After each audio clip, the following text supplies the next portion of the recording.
Salam sejahtera Malaysia.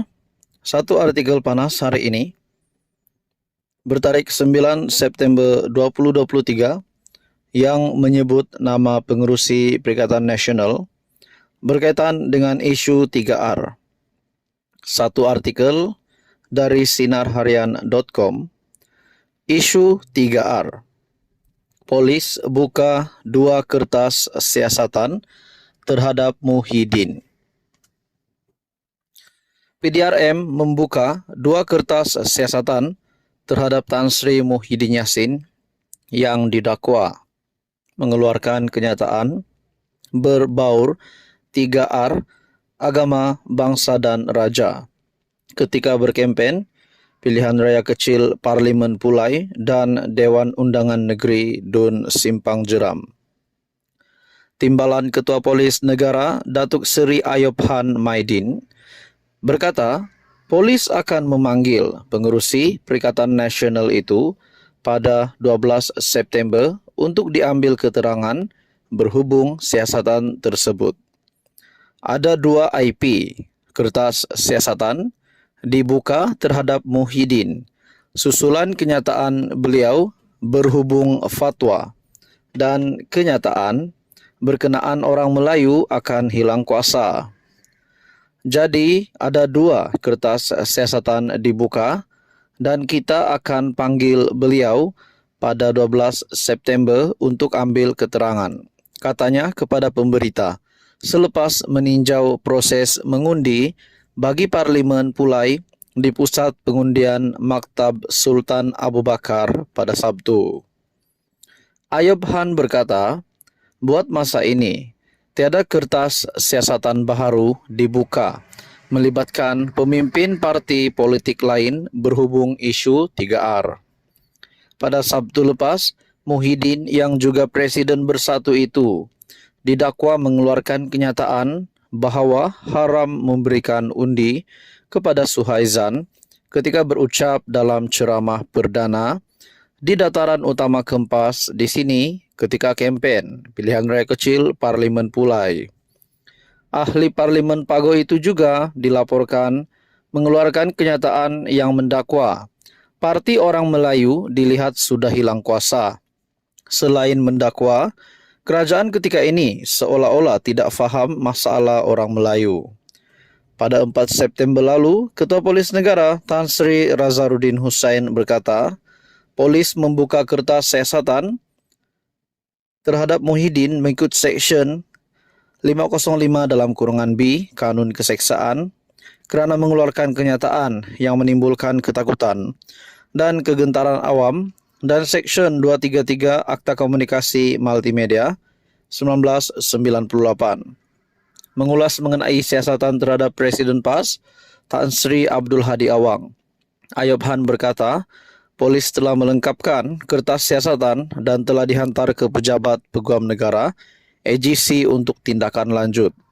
Timbalan Ketua Polis Negara itu turut mengingatkan dan menasihatkan pemimpin politik serta masyarakat supaya tidak mengeluarkan lagi kenyataan berkaitan 3R, termasuk ketika berkempen bagi PRK Pelangai Pahang hujung bulan ini. PRK Parlimen Pulai dan Dun Simpang Jeram diadakan susulan kekosongan luar jangka selepas pemergian penyandangnya Allahyarham Datuk Seri Salahuddin Ayub pada 23 Julai lepas. Adakah di sini sedikit sebanyak akan memberikan kesan kepada Perikatan Nasional untuk pengundian pilihan raya kecil di Parlimen Pulai dan Dun Simpang Jeram. Teruskan bersama di dalam channel ini untuk info yang seterusnya. Hai, hello, salam sejahtera Malaysia, tuan-tuan dan puan yang amat dihormati sekalian. Pilihan raya di Simpang Jeram.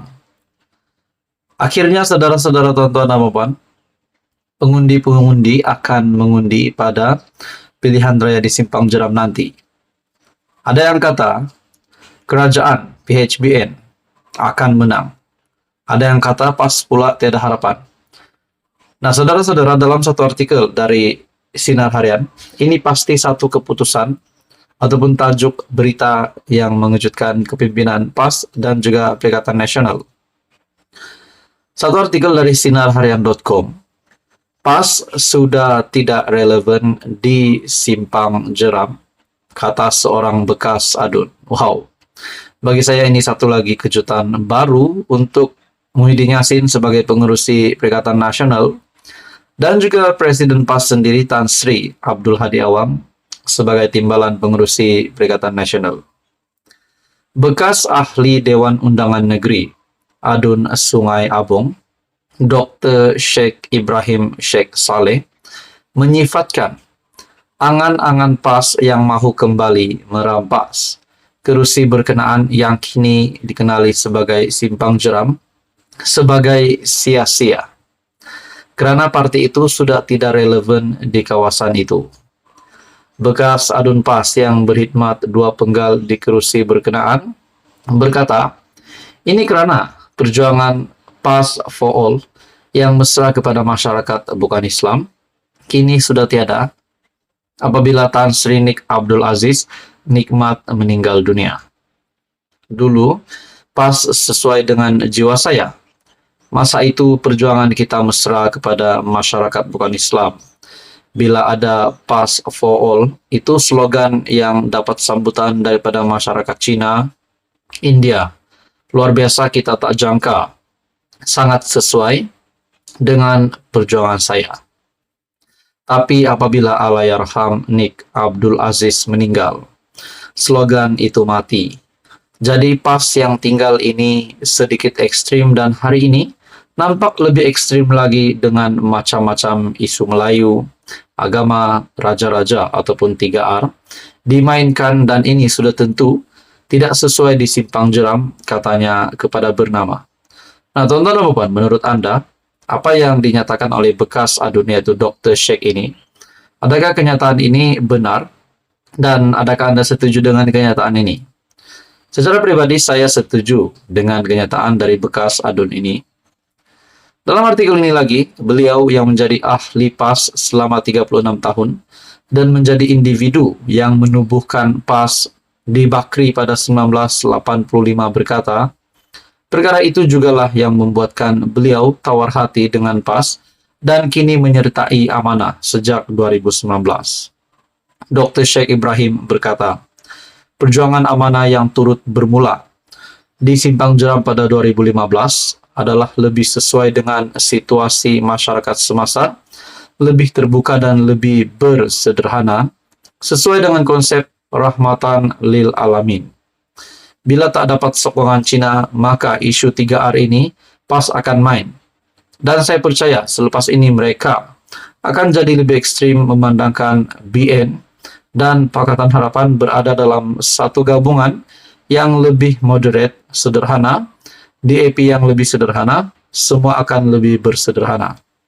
Katanya, hasrat PAS yang mau melahirkan doktor kedua itu, yaitu kemenangan calon berlatar belakangkan pakar perubatan di Simpang Jeram melalui pendekatan kempen calon PN merawat dan mendekati pengundi sakit, hanya dilihat sebagai gimmick bagi meraih undi semata-mata. Karena saya doktor dan anak tempatan di sini, berkhidmat di sini daripada mula saya bertugas pada 80-an hingga hari ini.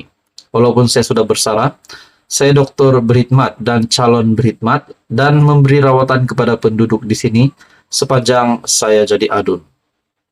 PRK di Simpang Jeram dan Parlimen Pulai menyaksikan pertandingan 3 penjuru antara PN, BNPH dan Bebas dengan calon PH Nazri Abdul Rahman akan berdepan saingan ahli jawatan kuasa PAS Pusat Dr. Muhammad Mazri Yahya daripada PN dan calon Bebas yang juga ahli perniagaan S. Jeganathan. SPR menetapkan pilihan raya kecil bagi kedua-dua kerusi itu diadakan serentak pada Sabtu ini. Jadi adakah di dua pilihan raya kecil ini bakal dimenangi oleh kerajaan ataupun PAS PN? Seperti yang dinyatakan oleh bekas adun ini, PAS sudah tidak relevan di Simpang Jeram.